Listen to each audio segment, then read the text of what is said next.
Rakuskah atau serakah? Rakuskah atau serakah? Sampai ada negara dalam negara, itu kira-kira rakuskah atau serakah? Keadilan tidak lagi berpihak kepada masyarakat lemah. Keadilan berpihak pada orang-orang yang punya kekuasaan. Artinya apa? Mulai terjadi penyimpangan. Nah, penyimpangan ini yang paling berbahaya, penyimpangan keadilan. Keadilan hanya berpihak kepada mereka para penguasa, tapi tidak berpihak kepada rakyat biasa. Dan ini masalah. Dan poin pentingnya bagi kita adalah bagaimana kita bisa membangun formulasi baldatun thayyibatun wa rabbun ghafur. Yang pertama, jadikan Islam sebagai sandaran agama. Ala asyrafil anbiya'i wal mursalin wa ala alihi wa sahbihi ajma'in. Allahumma salli wa sallim wa barik ala hadzal nabiyyil karim.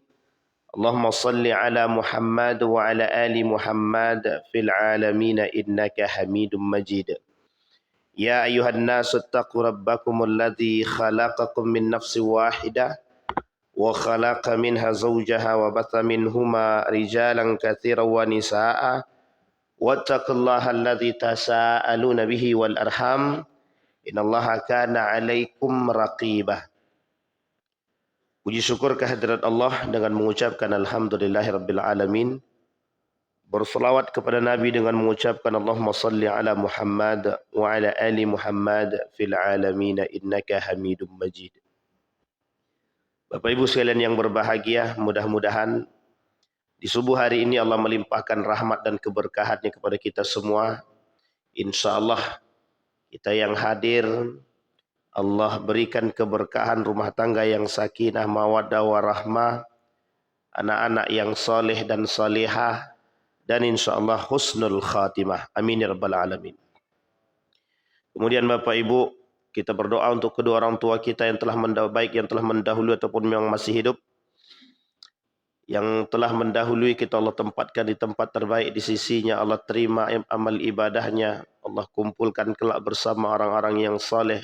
InsyaAllah husnul khatimah. Dan kemudian untuk orang tua kita yang masih hidup, Allah sehatkan, Allah kuatkan. Allah anugerahkan anak-anak yang selalu mendoakan. Dan insyaAllah husnul khatimah. Amin ya rabbal alamin. Baik Bapak Ibu sekalian yang berbahagia, di subuh hari ini seperti dalam flyer yang dituliskan oleh ketua kita, judul kita subuh ini Islam dan Kedaulatan. Artinya ada persoalan tentang kenegaraan. Bagaimana Islam memandang negara itu sendiri. Di dalam satu kitab judulnya Al-Muqaddimah, karangan Ibnu Khaldun.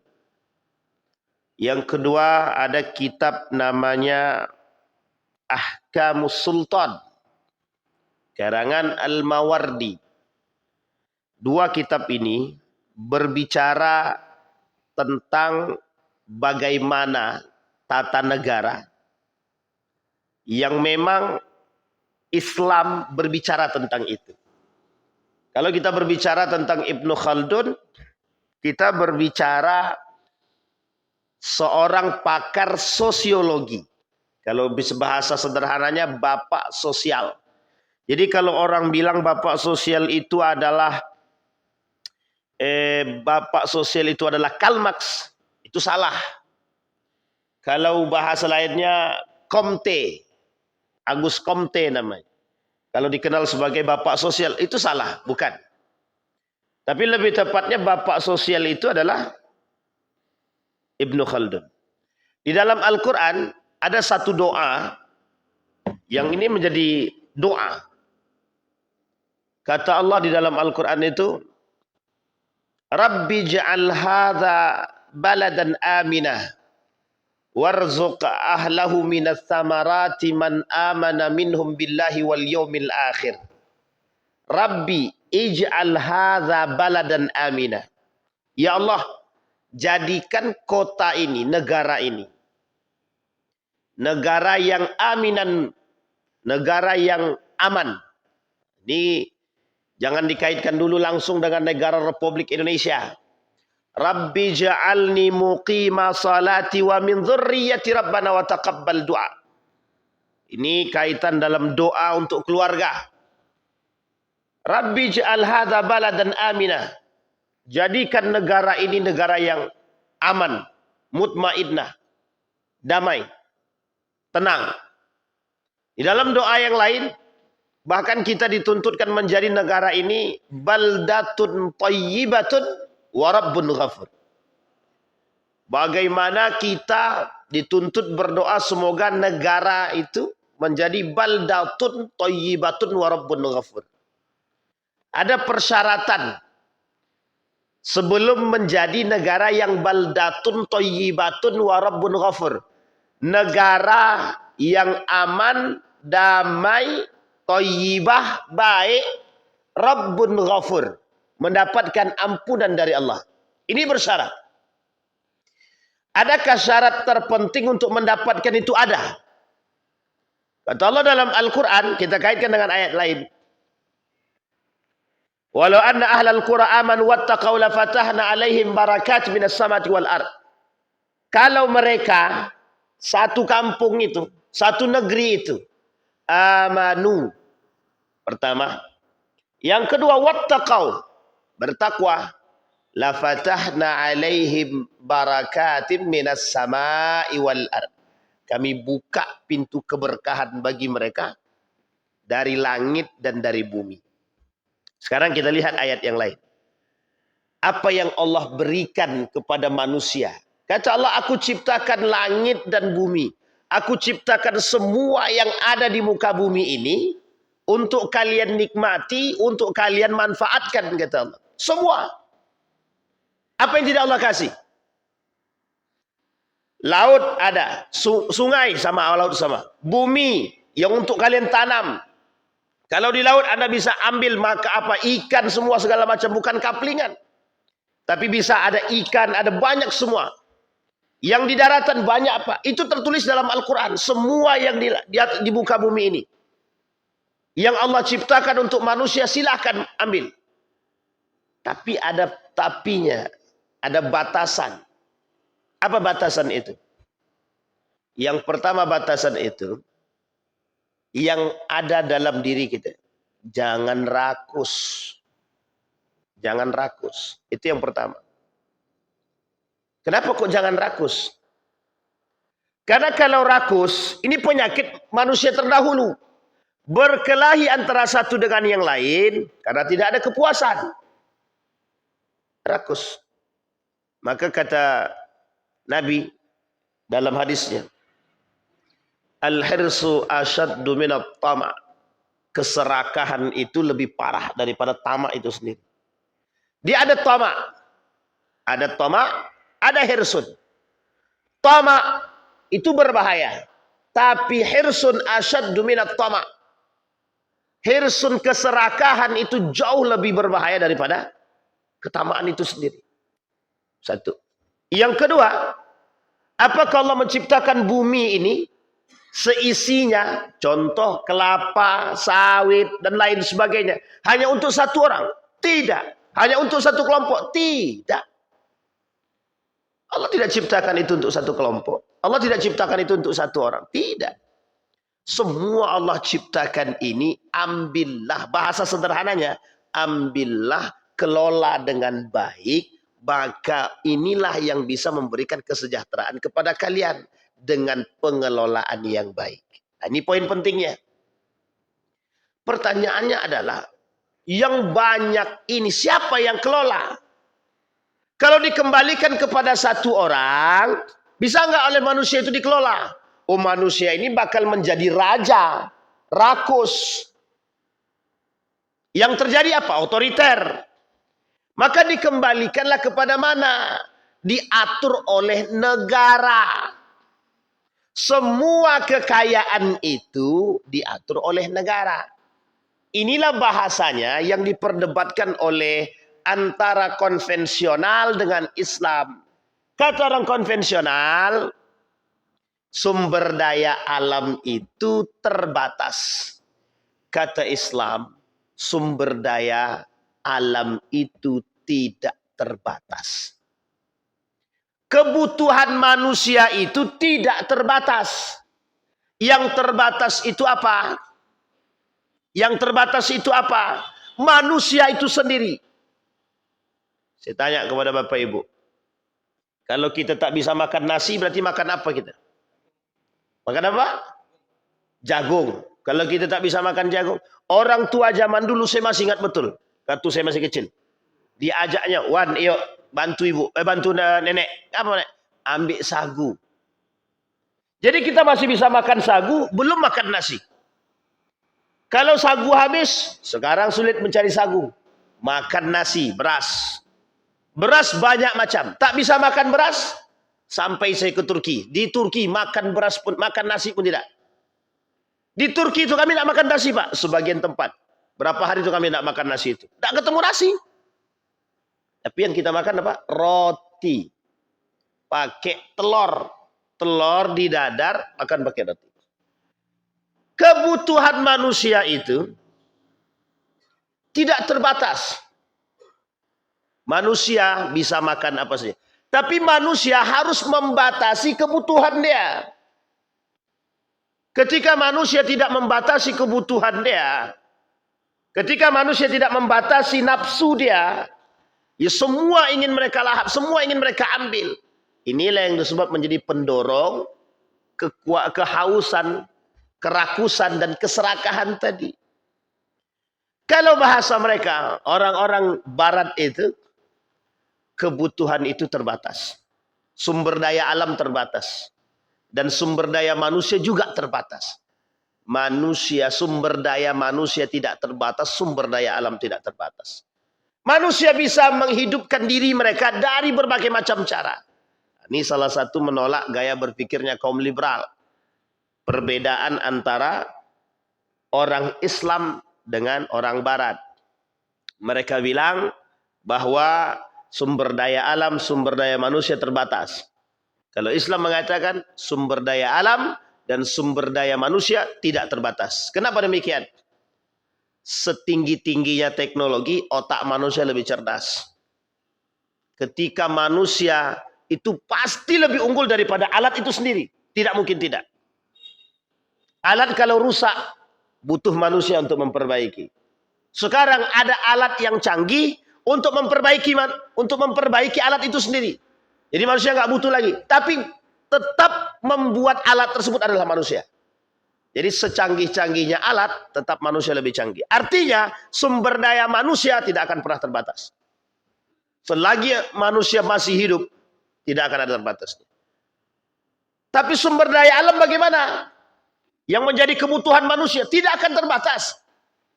Tidak ada minyak, banyak yang lain. Saudi Arabia. Kalau mereka sudah habis salah satu cara mereka untuk mengatasi persoalan minyak, mereka buat pariwisata.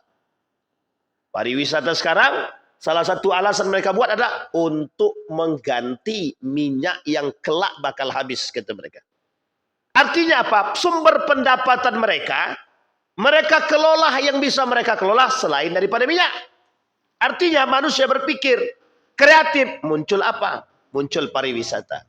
Inilah yang ingin kita sampaikan. Betapa Islam itu memberikan sesuatu kepada manusia. Betapa Allah menciptakan sesuatu kepada manusia itu dengan segala hal tanpa ada batasan, tergantung manusia itu berpikir atau tidak. Persoalannya, dalam kondisi yang seperti ini, siapa yang membuat manusia itu hancur? Siapa yang membuat manusia itu rusak? Yang membuat manusia rusak, yang membuat manusia hancur adalah diri manusia itu sendiri. Inilah yang disebabkan oleh kerakusan dan keserakahan yang mengantarkan kehancuran bagi manusia itu sendiri. Kata Allah dalam Al-Quran, Zaharal fasad fil barri wal bahri bima kasabat aydin nas. Kehancuran yang terjadi pada diri manusia itu disebabkan ulah manusia itu sendiri. Ini poin penting. Maka kehancuran satu negeri Itu disebabkan oleh siapa? Oleh pula pemimpin itu sendiri. Rakyatnya sengsara. Oleh siapa? Siapa penyebabnya? Kerakusan para pemimpin. Apa yang dikatakan oleh Ibnu Khaldun? Salah satu penyebab kehancuran satu kaum adalah disebabkan karena angkuhnya pemimpin. Salah satu kehancuran satu kaum adalah disebabkan kemegah-megahannya para pemimpin, pejabat, orang-orang besar.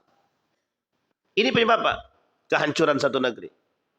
Kalau bahasanya Umar bin Khattab itu, negara kalau sudah terus-terusan ngambil pajak dari rakyat, itu tandanya negara tersebut mau hancur. Itu bahasanya. Bahasa daripada Umar bin Khattab.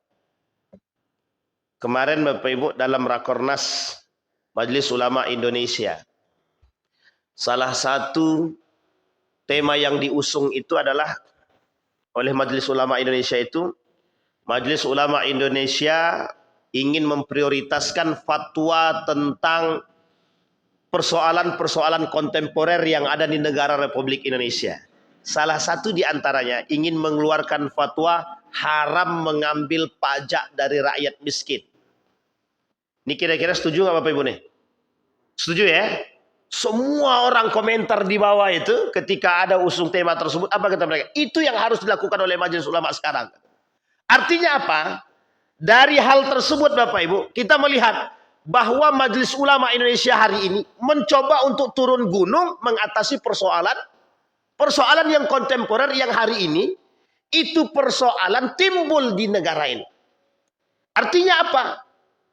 Majelis Ulama, orang yang mengerti agama tidak lagi bisa dipisahkan daripada agama, tidak bisa lagi dipisahkan daripada kenegaraan. Tidak bisa, Pak. Salah satu tujuan kaum-kaum orientalis itu, orang-orang sekuler itu, bagaimana caranya memisahkan agama dari negara itu sendiri. Kalau kita rujuk kepada konsep baldatun thayyibatun wa rabbun ghafur, apa yang mencakup daripada baldatun thayyibatun wa rabbun ghafur tersebut? Satu, rakyatnya makmur, sejahtera. Sekarang pertanyaannya, bagaimana rakyatnya sejahtera? Tolak ukur sejahtera itu apa? Kalau dalam tolak ukur kaum liberal, sejahtera itu materi. Betul ya Bapak Ibu ya? Tolak ukur sejahtera itu adalah materi. Pertanyaannya pada masa baginda Nabi Muhammad SAW. Ini kita ambil pada masyarakat Madani, Madinah pada masanya. Dalam piagam Madinah, sejahtera itu tolak ukurnya apa? Materikah atau berimankah? Kalau kita rujuk kepada ayatnya Allah, la fatahna alaihim barakat minas sama' wal ard. Keberkahan satu negeri itu bisa didapat kalau mereka beriman kepada Allah. Artinya tolak ukurnya bukan materi. Banyak orang kaya tapi tidak nyaman.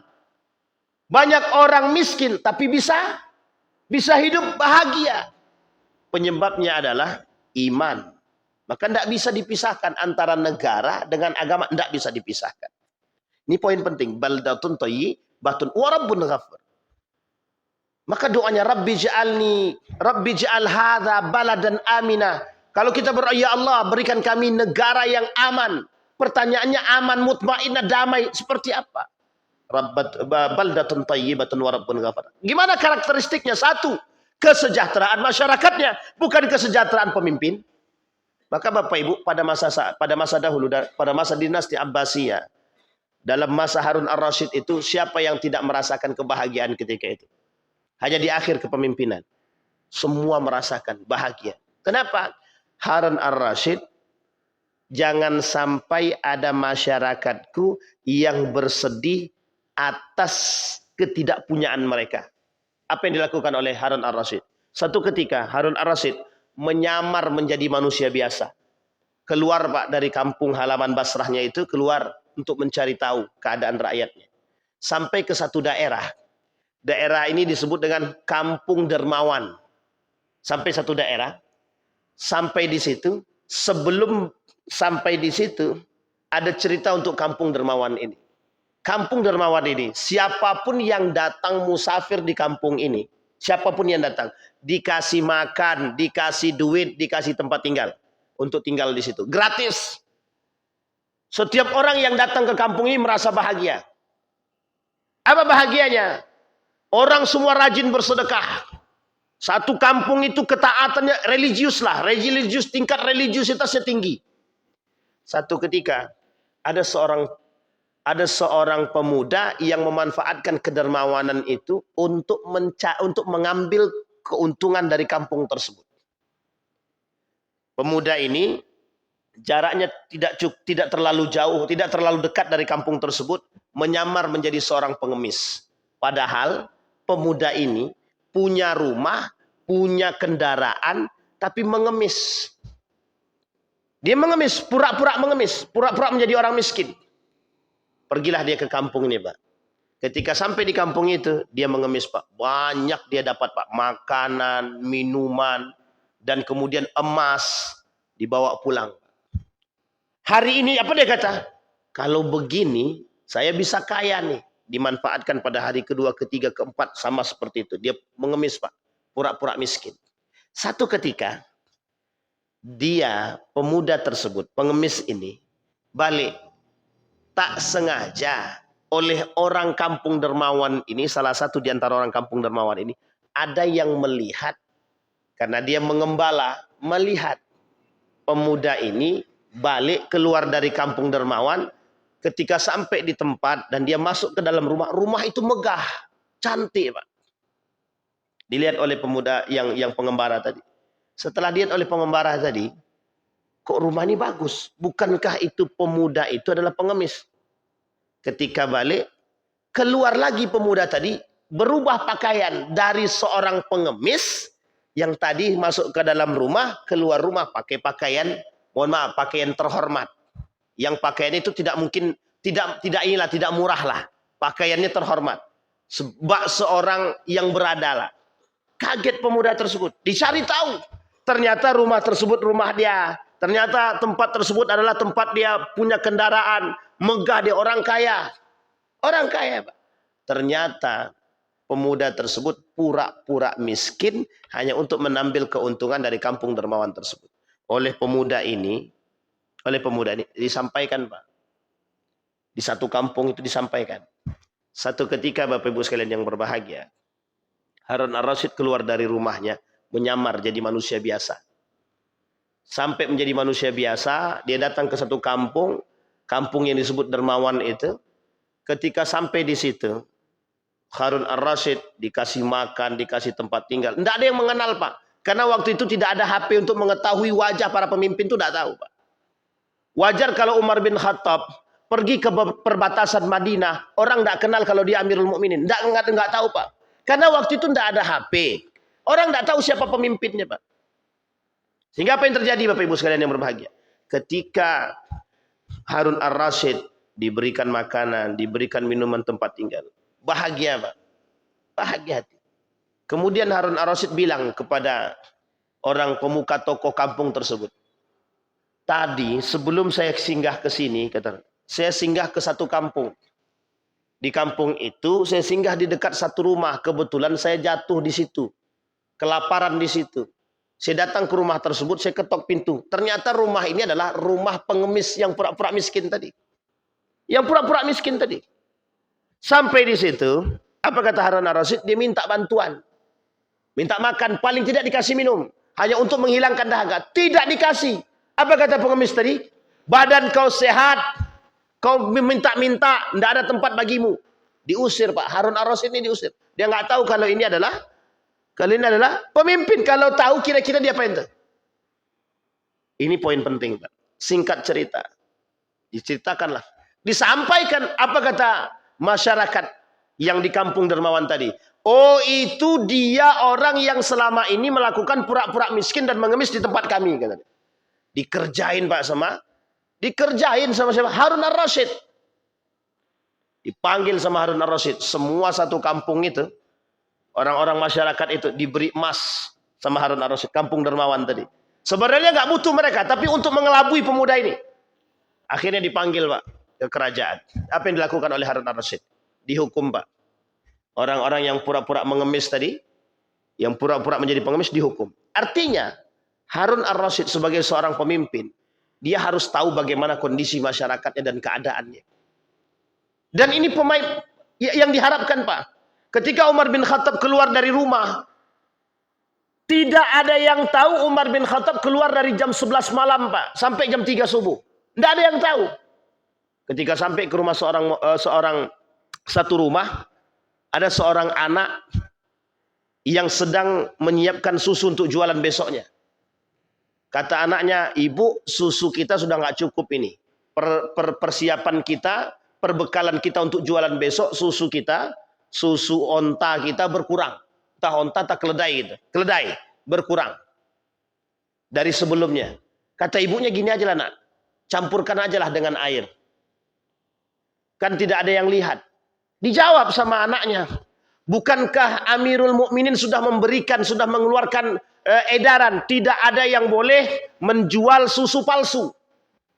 Kata ibunya, tidak ada yang hidup di malam hari ini, Mbak. Nah, tidak ada yang tahu kalau kita mencampurkan itu. Sementara ketika itu Umar bin Khattab sedang nguping di dekat rumah mereka. Sedang nguping Umar bin Khattab di dekat rumah mereka. Tapi Umar bin Khattab tidak berkomentar. Apa kata anak tadi? Wallahi, tidak akan pernah aku campurkan, Bu. Biarlah. Tapi kan manusia tidak lihat, Pak. Tapi Allah lihat, kata dia. Kata anak yang tadi, Pak.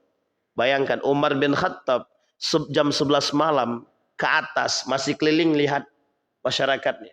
Sampai ke perbatasan, nggak ada yang kenal Pak Amirul Mukminin. Pakai pakaian biasa menyamar. Untuk mengetahui keadaan rakyatnya.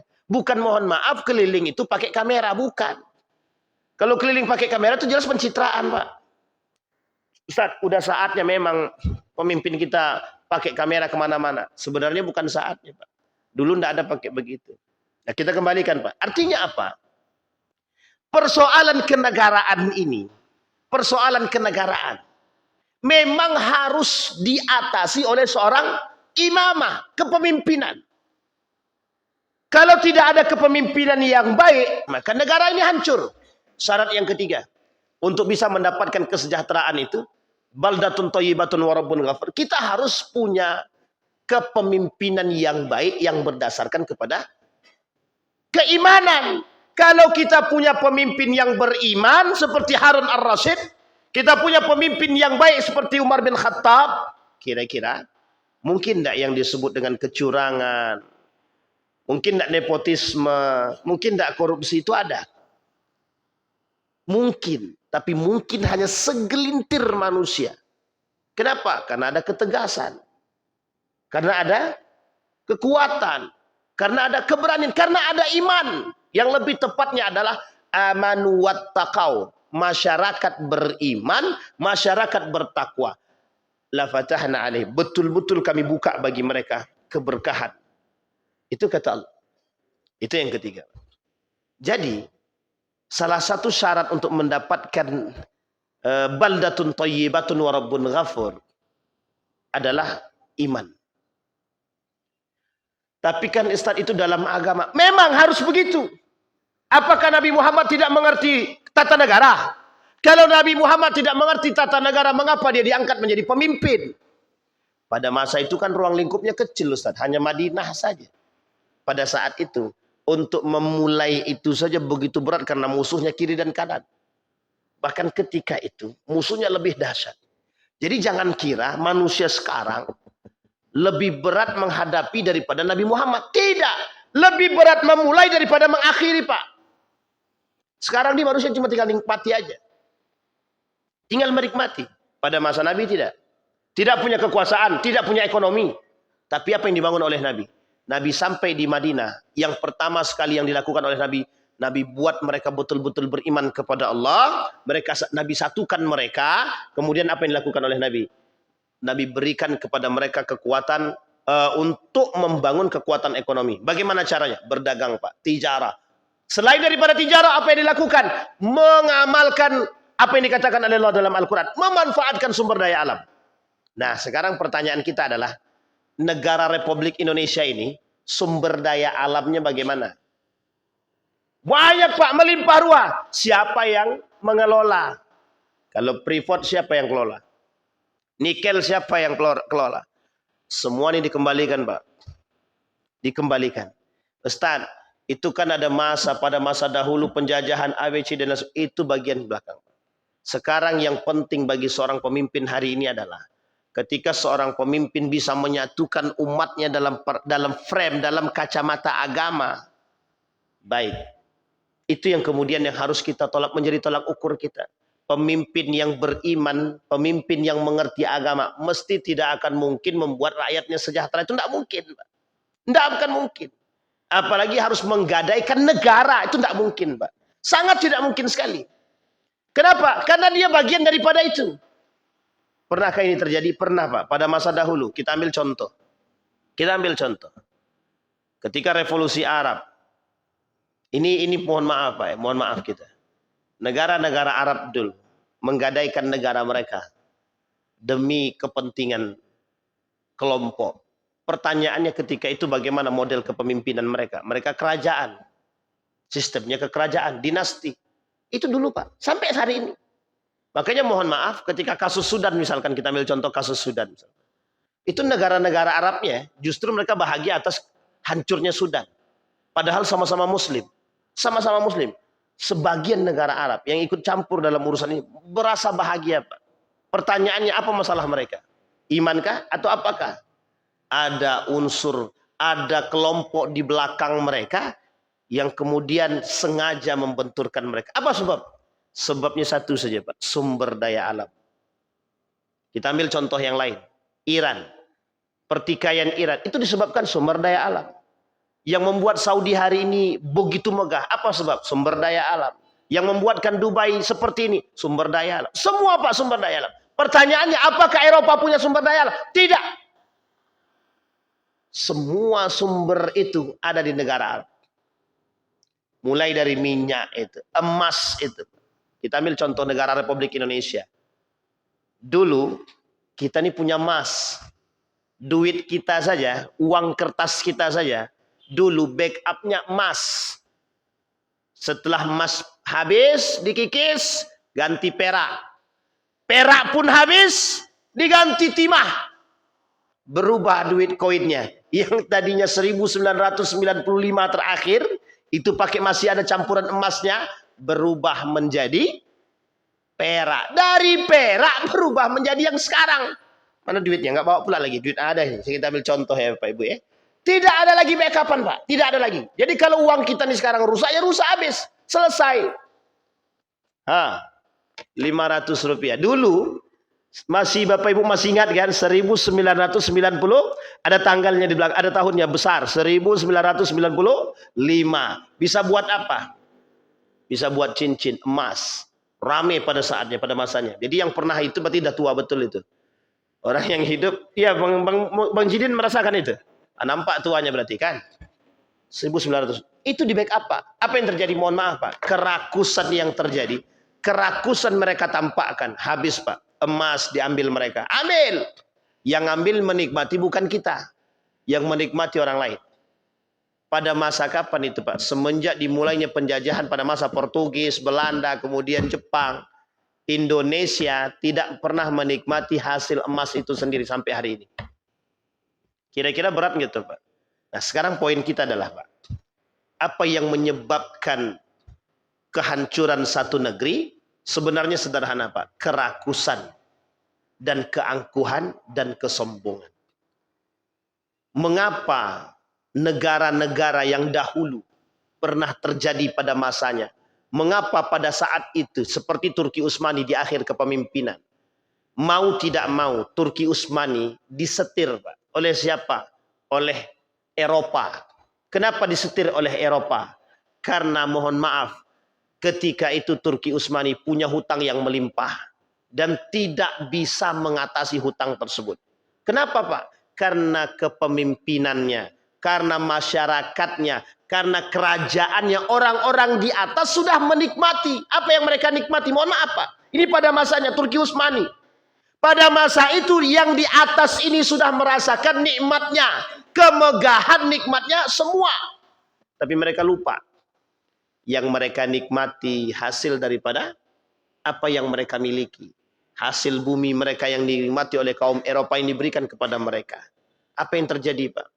Turki Utsmani runtuh, Pak. Dikuasai oleh negara asing pada saatnya. Runtuh Turki Utsmani dalam perang dunia yang pertama Turki Utsmani tidak berkutik, Inggris merajalela, apa yang terjadi? Dampaknya bukan hanya pada Turki Utsmani, Pak. Dampaknya kepada Islam menyeluruh, Pak. Apa yang terjadi? Islam semua mereka rubah, Pak. Kacamata mereka rubah. Yang tadinya berbau agama mereka hilangkan. Bukan hanya hilang Turki Utsmani, bukan hanya hilang, semua mereka hilangin, Pak. Ini poin penting, Pak, yang harus kita menjadikan perhatian bagi kita. Bahwa tujuan mereka bukan hanya sekedar ekonomi, tapi lebih daripada itu. Semua mereka ambil. Termasuk urusan agama pun akan mereka habisi. Tapi tujuan mereka adalah ekonomi. Setelah ekonomi, semua. Bayangkan, Pak, mohon maaf Bapak Ibu sekalian yang berbahagia, kerakusan yang dilakukan, yang dimiliki oleh para pemimpin-pemimpin terdahulu pada masanya, mereka yang menjual negara mereka demi kepentingan mereka. Ini yang menjadi poin kita hari ini, Pak. Yang kita khawatirkan, terjadinya penggadaian terhadap kedaulatan kita akan yang kita miliki. Artinya karena kerakusan, karena keangkuhan, karena kesombongan mereka pada masa itu. Para pejabat-pejabat pada masa Turki Utsmani, mereka menikmati hidup yang mewah. Selalu mendapatkan, dalam kontrak kerjasama mereka mendapatkan lebih. Semua, Pak, mereka megahkan, Pak. Tapi mereka nggak tahu. Di balik itu semua, mereka meruntuhkan negara Turki Utsmani. Disebabkan karena diri mereka sendiri. Mereka gadai negara mereka, yang pada akhirnya, mohon maaf, negara Turki Utsmani ketika itu tunduk di hadapan para Eropa. Kalah dalam Perang Dunia Pertama, Pak. Tak bisa berkutik, Pak. Akhirnya apa? Hutang melimpah. Mohon maaf, Pak, ketika hutang sudah melimpah, tidak bisa membayar, apa yang akan kita lakukan? Menggadaikan negara. Menggadaikan negara. Na'udzubillah, tsumma na'udzubillah. Pertanyaannya adalah, apa sebab? Kita kembalikan, kita runut secara mendasar. Satu sebabnya, hilang arahnya para pemimpin. Yang kedua, hilang arahnya rakyat. Apa sebab? Sebabnya adalah kerakusan, keangkuhan. Pertanyaannya, apakah Turki Utsmani tidak punya sumber daya alam? Punya. Bahkan mohon maaf, Turki Utsmani sudah membangun rel kereta api dari Turki sampai ke Hijaz, Mekah.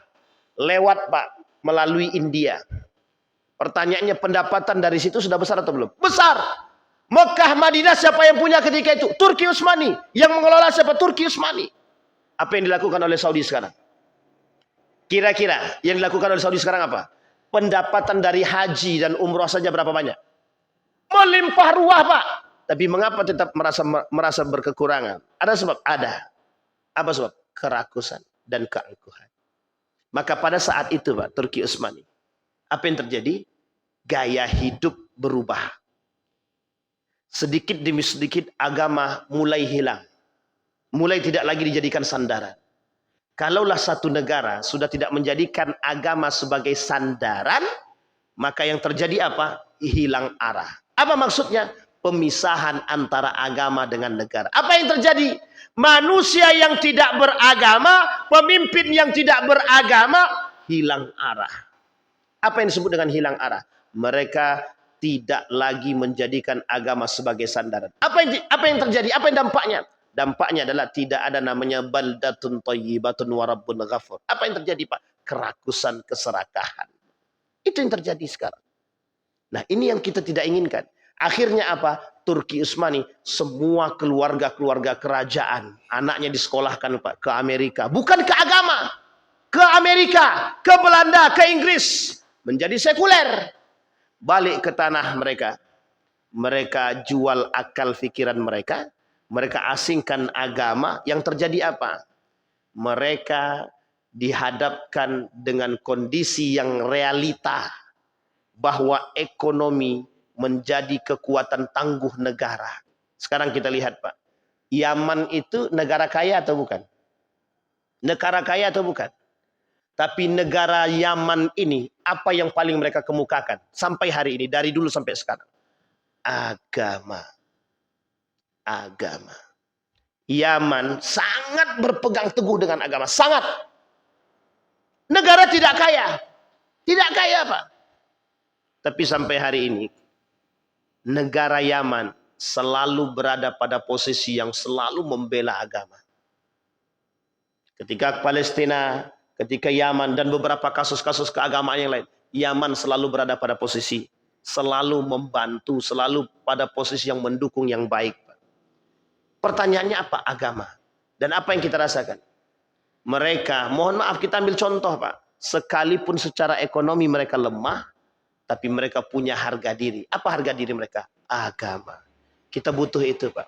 Negara kita ini kuat, besar, sumber daya alamnya banyak Pak. Tapi mohon maaf, manusia-manusia yang rakus juga banyak. Eksploitasi semua Pak. Eksploitasi alamnya dikuasai oleh siapa? Dikuasai oleh perorangan dan perkelompok. Pertanyaan kita adalah, rakuskah atau serakah? Rakuskah atau serakah? Sampai ada negara dalam negara, itu kira-kira rakuskah atau serakah? Rakuskah atau serakah? Ini poin penting bagi kita. Maka pertanyaan kita hari ini adalah, apakah kehancuran negara-negara terdahulu, negeri-negeri terdahulu yang Allah sebutkan dalam Al-Quran akan terjadi kepada negara-negara tertentu disebabkan karena kerakusan mereka? Apakah kehancuran Turki Utsmani akan dialami oleh negara-negara yang serupa karena kerakusan mereka, keangkuhan mereka yang menyebabkan diri mereka lemah karena mereka jauh daripada agama? Dulu yang membuat Turki Utsmani ini kuat bukan karena sumber daya alamnya, bukan Pak, karena keagamaannya, karena integritasnya, karena loyalitasnya kepada agama. Sehingga Erdogan mengembalikan satu hal Pak yang harus kita pahami, politik identitas. Erdogan dengan Fethullah Gulen yang pertama memunculkan kembali politik identitas. Apa politik identitasnya Pak? Agama dan budaya mereka kembalikan. Sehingga mohon maaf, Kemal Atatürk runtuh turun tanpa ada pertumpahan darah. Tanpa ada pertumpahan darah. Maka kemudian diangkat kembali. Kenapa demikian? Konstantinopel Pak bakal hidup kembali. Dan ini tertulis dalam hadisnya baginda Nabi Muhammad SAW. Kembali kepada poin kita Bapak Ibu.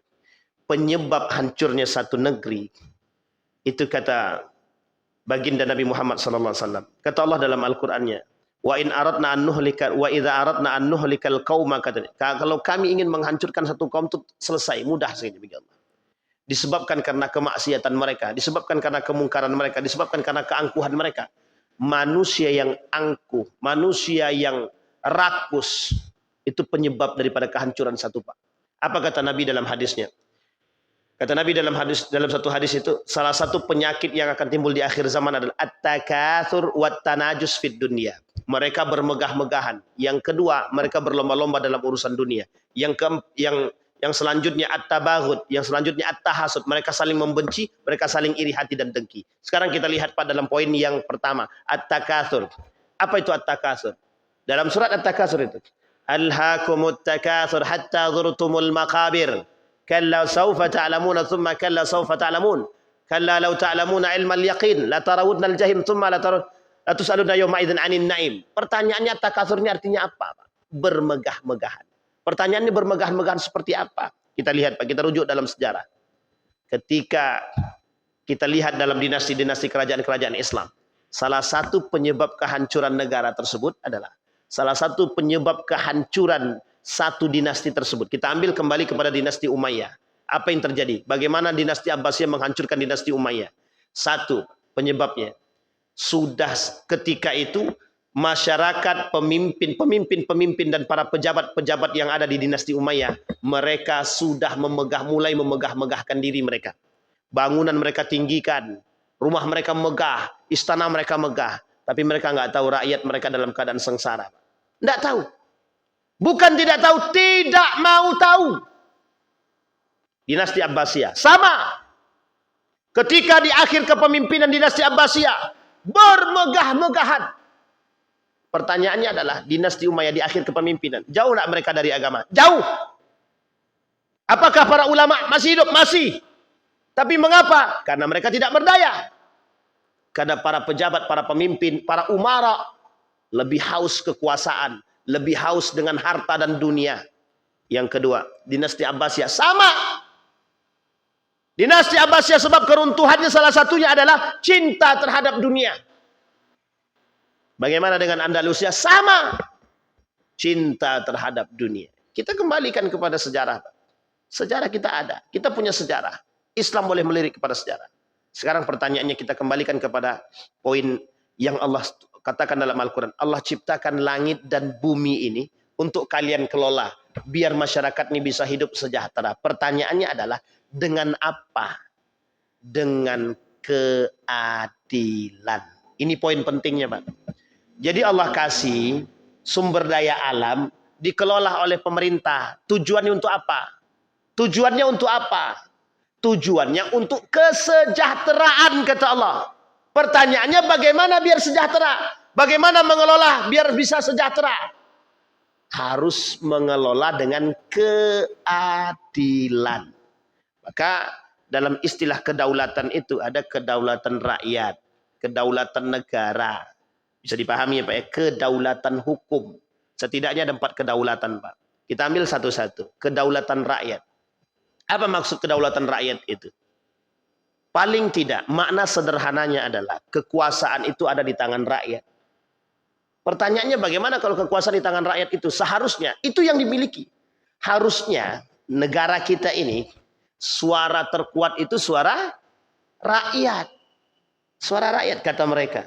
Artinya apa? Rakyat harusnya bisa lebih berkuasa karena mereka yang memilih para penguasa. Artinya apa? Artinya ketika rakyat memilih seorang pemimpin, berarti rakyat menginginkan kesejahteraan dari tangan para pemimpin-pemimpin yang dipilih dengan cara manajemen keadilan. Kita ambil contoh yang lain. Persoalan kedaulatan hukum misalkan. Harusnya ada unsur keadilan yang tidak boleh kita lupakan. Kejadian ini sama Pak pada masa terdahulu. Pada masa terdahulu, keadilan pada masa dinasti Abbasiyah, keadilan tidak lagi berpihak kepada masyarakat lemah. Keadilan berpihak pada orang-orang yang punya kekuasaan. Artinya apa? Mulai terjadi penyimpangan. Nah, penyimpangan ini yang paling berbahaya, penyimpangan keadilan. Keadilan hanya berpihak kepada mereka para penguasa, tapi tidak berpihak kepada para rakyat biasa. Dan ini masalah. Dan poin pentingnya bagi kita adalah bagaimana kita bisa membangun formulasi baldatun thayyibatun wa rabbun ghafur. Yang pertama, jadikan Islam sebagai sandaran agama. Yang kedua, kembalikan nilai-nilai agama, berpegang teguh kepada nilai-nilai agama. Yang ketiga, harus membangun atau manajemen negara ini bukan hanya karena kecerdasan, tapi dikembalikan kepada agama. Artinya, pemerintah bekerja sama dengan Majelis Ulama Indonesia dalam membangun negara. Itu tujuan dibangunnya Majelis Ulama Indonesia. Agar apa? Agar pemerintah tidak keluar jalur daripada syariat. Sekarang mohon maaf kalau kasus korupsi menjadi biasa. Kalau kasus eksploitasi ketidakadilan menjadi hal biasa. Maka mohon maaf Pak, yang kelak akan terjadi di akhir, kalau ini kita biarkan, dibiarkan, setiap kelompok akan mengklaim bahwa pulau tersebut punya saya. Bahwa daerah tersebut Morowali punya saya. Bahwa Riau punya saya. Riau punya kelompok sini, yang di sono pulau di sono punya kelompok tertentu, yang di sana di Ambon, di Maluku, di mana-mana punya kelompok tertentu. Yang terjadi apa? Yang terjadi apa? Yang terjadi adalah perperangan antar satu kelompok dengan kelompok yang lain. Itu yang terjadi. Kita ambil contoh sederhana. Kasus yang melibatkan antara Yusuf Kala dengan siapa Bang? Lipo. Ini kasus ini. Perebutan kekuasaan dan lahan. Perebutan kekuasaan. Lahan. Coba. Kita masyarakat hanya bisa menonton, Pak. Kita masyarakat hanya bisa menonton. Mereka yang kelak terjadi di akhir adalah kerakusan dan keserakahan yang dibangun oleh manusia. Kelak inilah yang menyebabkan kehancuran kita. Pertanyaan kita adalah, bagaimana sikap kita seorang muslim. Satu, sikap kita, Pak. Yang pertama adalah kita sebisa mungkin tetap memberikan yang pengetahuan kita melalui kritikan yang terbaik. Kemana kita mau melewatinya, Pak? Kemana kita berikan? Kepada para tokoh-tokoh yang suaranya bisa sampai ke pusat, Pak. Harus, Pak, harus. Kita ambil contoh, Riau. Riau ini, Pak, kaya. Riau ini kaya. Kita ambil contoh di Siak. Apa di Siak itu? Di Siak itu apa? Sumber daya alamnya apa? Apa Bang Didi sumber daya alam di Siak itu? Gas, Pak. Siapa yang punya? Yang punya tempatnya Riau. Yang menguasai siapa? Yang diberikan ke kita berapa? Ini kan menjadi poin kita, Pak. Yang diberikan ke kita berapa? Itu kan menjadi poin bagi kita. Artinya adalah sumber daya alam ini sedikit saja diberikan kepada kita, maka akan bisa merubah. Pertanyaannya adalah dieksploitasi di sini, dibawa ke sana, dikembalikan ke sini hanya segelintir dari sekian. Ya ini mohon maaf Bapak Ibu sekalian yang berbahagia, mohon maaf. Sumber daya alam kalau dikelola dengan cara yang baik, tapi wajib harus ada keadilan. Karena dasarnya iqsid, adil. Kalau tidak ada keadilan, selesai. Makanya kata para ulama, salah satu sandaran kesejahteraan itu adalah keadilan. Pemimpin kalau tidak bisa adil, selesai. Istilah kata, ada seorang suami punya istri 2. Maka apa ya salah satu syarat? Tidak usah senyum, Bang. Kalau tidak sanggup, tidak usah. Jadi seorang suami punya istri 2. Kira-kira bagaimana cara dia manajemen istri yang 2 ini? 2 baru nih, bukan banyak nih, 2 coba. Apa yang paling penting disampaikan oleh Al-Quran? Dalam Al-Quran itu apa yang paling penting menjadi poin utamanya? Adil. Salah satu sandaran keimanan itu adalah adil. Poin keimanan itu adalah adil. Pertanyaannya, bisa nggak diadil di antara 2 ini? Saya tanya Bapak Ibu, bisa enggak seorang laki-laki adil di antara kedua ini? Dan mungkin enggak ada terjadinya ketidakadilan itu? Sangat mungkin sekali.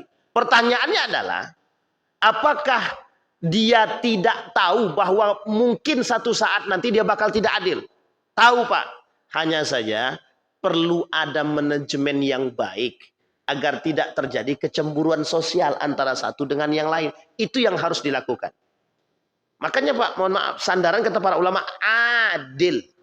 Kalau pemimpin bisa menegakkan keadilan, kalau pemimpin tidak takut dengan manusia, kalau pemimpin hanya takut kepada Allah, kira-kira adil nggak tuh? Adil nggak Pak? Kalau pemimpinnya takut sama Allah. Kalau pemimpin takut kepada Allah dan berani mengambil agama sebagai sandaran, kira-kira keadilan itu ada atau tidak? Ada. Jangankan negara dalam negara, korupsi saja dibasmi, hukum aja berlaku. Itu kalau seandainya adanya keadilan. Mungkin tidak akan menggadaikan kedaulatan. Jangankan menggadaikan kedaulatan, para pelaku kriminal saja bisa diadili kalau dikembalikan kepada tujuan utama, adil, menciptakan keadilan. Pertanyaannya adalah, bagaimana menciptakan keadilan itu? Dikembalikan kepada pemimpin yang mengerti agama. Yang kedua, tidak sombong dan angkuh. Itu yang dimiliki oleh Umar bin Khattab. Umar bin Khattab pemimpin, Pak. Pemimpin. Tapi ketika bertanya soal agama, Umar bin Khattab panggil Ali bin Abi Thalib. Ali, tolong bantu aku jawab pertanyaan orang ini. Aku tidak ngerti. Tapi kalau urusan gelut, cuma 3 orang, kurang. Kata dia. Sampai Umar bin Khattab datang, bilang begini sama para pendeta itu. Kalian datang berapa orang? 3. Mau ngapain? Mau nanya tentang Islam. Oleh Umar bin Khattab, ya silakan tanya. Diberikan pertanyaan Pak. Diberikan pertanyaan kepada Umar bin Khattab. Dijawab sama Umar bin Khattab. Kalau urusan beginian, ini ada yang ahli. Gitu. bukan saya. Dipanggil Pak Ali bin Abi Thalib. Tapi kalau urusan gelut, kalian ini cuma 3 orang, kurang kata dia. Ditantangnya Pak, kalau cuma 3 orang kurang kata dia. Tapi kalau kalian rame-rame, ayo, itu kalau gelut. Tapi kalau tanya agama, ada yang lebih ahli. Dipanggil Ali bin Abi Thalib Pak. Selesai sama Ali, nggak sampai 10 menit selesai pertanyaannya Pak. Dijawab sama Ali. Masuk Islam nih orang bertiga nih. Artinya Pak, pemerintah pasti punya kekurangan kan? Punya Pak. Pejabat, pemimpin pasti punya kurangnya Pak. Artinya kalau pejabat kalau pemimpin mau menurunkan egonya, mereka selalu bekerja sama. Ini komunikasi Pak. Tercipta Pak, sangat tercipta sekali. Ini yang dipentingkan Pak. Sehingga mohon maaf ketika Umar bin Khattab ingin mengeksekusi sesuatu yang dikembalikan kepada agama, yang selalu dipanggil siapa? Ali bin Abi Thalib. Apakah Umar bin Khattab ketika Umar bin Khattab menjadi panglima, bukan panglima perang, menjadi anggota dalam berperang. Salah satu pemimpinnya adalah anak muda. Apa kata Abu Bakar Siddiq? Kata Abu Bakar kepada pemuda tersebut yang dipilih, saya lupa namanya, yang dipilih oleh Abu Bakar. Kata Abu Bakar kepada pemuda tersebut, Anda hari ini menjadi pemimpin panglima perang. Abu Bakar seorang khalifah, Nabi sudah wafat, seorang khalifah. Abu Bakar jalan kaki, panglima perang tadi disuruh naik kuda Pak. Disuruh naik kuda. Kata pemuda tadi, ya ndak enak Pak, ndak enak khalifah, saya turun saja. Ndak usah, engkau hari ini pemimpin kami. Bayangkan Pak, seorang Abu Bakar, seorang khalifah, jalan di tanah demi menghormati seorang pemimpin panglima perang yang dia pilih sendiri. Artinya Bapak Ibu sekalian yang berbahagia, di sini konteksnya adalah ego, kesombongan, keangkuhan yang diturunkan. Turunkan ego, bangun kerjasama yang baik. Ini yang dilakukan oleh baginda Nabi. Nabi tidak langsung membumi hanguskan kaum Yahudi, tidak Pak. Diajak oleh Nabi duduk bareng, yuk para pemuka tokoh-tokoh duduk. Terbangun piagam Madinah. Nabi menyatukan. Nabi mengumpulkan mereka. Nabi satukan dalam piagam Madinah. Itu bukti contoh nyata. Nabi ajak komunikasi. Apa yang terjadi Pak? Kata Nabi, kalau kita mau sejahtera, kalau kita mau bahagia, mau aman, kita harus saling memahami. Yang Yahudi, kalau Anda punya masalah, nanti hukumnya pakai agama Yahudi. Kalau Anda Nasrani, hukumnya pakai Nasrani. Kalau Islam, pakai hukum Islam. Kata Nabi, dalam hukum kemanusiaan, dalam hukum sosial, tidak ada yang berbeda. Semua sama. Kalau mencuri, potong tangan, sama semua. Begitu Pak. Artinya keadilan Nabi ciptakan. Nabi tak pandang bulu. Termasuk kata Nabi, kalau anakku yang maling, aku yang potong tangan. Nabi langsung yang turun Pak. Pertanyaannya adalah, apakah karakteristik Nabi ini dijadikan sandaran? Apakah karakteristik para sahabat sebagai seorang pemimpin dijadikan sandaran bagi seorang pemimpin hari ini? Itu yang menjadi poin kita. Maka mohon maaf Pak, jangankan eksploitasi, jangankan negara dalam negara, kalau hanya sekedar maling, mencuri, korupsi, kalau diterapkan hukum potong tangan dan keadilan, saya yakin Pak, tak ada istilah kapling laut dan tidak ada istilah kapling kapling pulau, enggak ada Pak. Enggak ada. Cuma pulau saja. Enggak ada. Tapi dikembalikan lagi.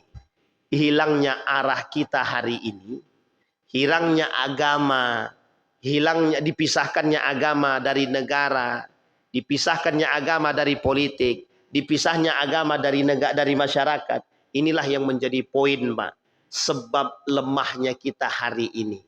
Maka Bapak Ibu sekalian yang berbahagia, kita melihat bahwa benih-benih kehancuran itu mungkin nampak. Tetapi kita berdoa kepada Allah, salah satu sikap seorang mukmin terhadap kondisi yang hari ini kita alami, yang pertama, kuatkan pemimpin kita dengan doa kita. Selalu kita doakan mereka, semoga tetap menjadi yang terbaik. Karena salah satu kelemahan kita hari ini adalah kita tak pernah mendoakan para pemimpin kita. Bahkan kita cuma bisa mencaci dan memaki. Yang kedua, kita selalu berdoa kepada Allah. Jika memang kehancuran itu akan nampak dan kekacauan sudah mulai terjadi, kemungkaran di mana-mana, Salah satu sebab kehancuran satu negeri adalah tersebarnya kemungkaran tersebut. Kita berdoa kepada Allah. Semoga Allah istiqomahkan kita dalam keimanan. Yang ketiga, yang harus kita lakukan adalah tetap menyuarakan kebenaran meskipun di tengah orang-orang yang buta akan kebenaran. Kenapa demikian? Karena kalau bukan kita yang menyuarakan kebenaran, terus siapa yang akan menyuarakan kebenaran?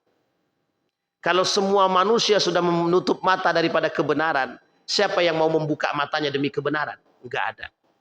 Yang terjadi hari ini, tutup matanya manusia akan kesalahan-kesalahan itu yang menyebabkan mereka semakin tersebar luasnya. Jadi, dampak dari perbuatan terdahulu, ya kita yang harus merasakan itu. Maka salah satu yang harus kita lakukan, qulil haqqa walau kana murran. Katakan yang benar meskipun itu pahit. Artinya, sekalipun kelak akan berhadapan dengan orang-orang yang tidak suka dengan apa yang kita sampaikan, ya itu mungkin adalah bentuk perlawanan. Bapak Ibu sekalian yang berbahagia, ditutup oleh Allah di dalam Al-Quran. Kata Allah di dalam Al-Quran, kalau walau amana ahlal qura, kalau meskipun ahlul kitab, meskipun orang-orang ahlul kitab itu beriman, minhumul mu'minun wa aktsaruhumul fasiqun, kata Allah. Sebagian di antara mereka beriman, tapi sebagian besar di antara mereka akan fasik. Jadilah orang-orang yang tetap istiqamah dengan keimanan meskipun hanya sedikit. Mudah-mudahan yang sedikit itu adalah kita. Mudah-mudahan negara kita ini bisa tetap aman. Dan kita berdoa kepada Allah semoga para alim ulama yang berada di sekitar para pemimpin dan pejabat ini, mereka membisikkan mereka untuk tetap istiqamah dalam keadilan, menjadikan agama sebagai sandaran, selalu membangun komunikasi dengan para alim ulama. Dan udah saatnya Majelis Ulama Indonesia untuk turun tangan, membantu menyelesaikan persoalan-persoalan negara yang kian hari kian rumit. Dan kita sebagai masyarakat tidak lagi bisa diam atas ketidakadilan, tidak lagi bisa diam atas kezaliman dan kemungkaran. Artinya kita semua punya peran untuk bisa membangun baldatun thayyibatun wa rabbun ghafur dengan cara kita masing-masing bersatu bersama. Insyaallah. Kita berdoa kepada Allah. A'udzubillahi minasyaitonir rajim. Bismillahirrahmanirrahim. Alhamdulillahirabbil alamin. Hamdas syakirin hamdan naimin hamdan yuafi ni'amahu wa yukafi'u mazidah. Ya Rabbana lakal hamdu kama yanbaghi li jalali wajhikal karim wa azimi sultanik. Allahumma faqihna fid din wa alimna at-ta'wil. Allahumma ansur man nasara ad-din wa akhdhul man khazal al-muslimin. Allahumma ighfir lana dhunubana wa kaffir anna sayyi'atina wa tawaffana ma'al abrar ya aziz ya ghafar ya rabbal alamin. Allahumma a'inna ala dhikrika wa syukrika wa husna ibad. Allahumma ansur ikhwanal mujahidin fi Palestin wa fi Gaza wa fi kulli makan. Allahumma dammiril yahud. Allahumma ahlikil kafarata wal mubtadi'at wal musyrikina a'da'aka a'da'ad din. Allahumma inna nas'aluka khaira hadzal makan wa khaira ma fihi wa khaira ahli wa na'udzubika min syarri hadzal makan wa syarri ma fihi wa syarri ahli. Rabbi ij'al hadza baladan amina warzuq ahlahu min ath-thamarati man amana minhum billahi wal yawmil akhir. Allahumma rzuqna imaman adilah. Allahumma rzuqna imaman adilah ya rabbana atina fid dunya hasanah wa fil akhirati hasanah wa qina adzabannar walhamdulillahi rabbil alamin. Assalamualaikum warahmatullahi wabarakatuh.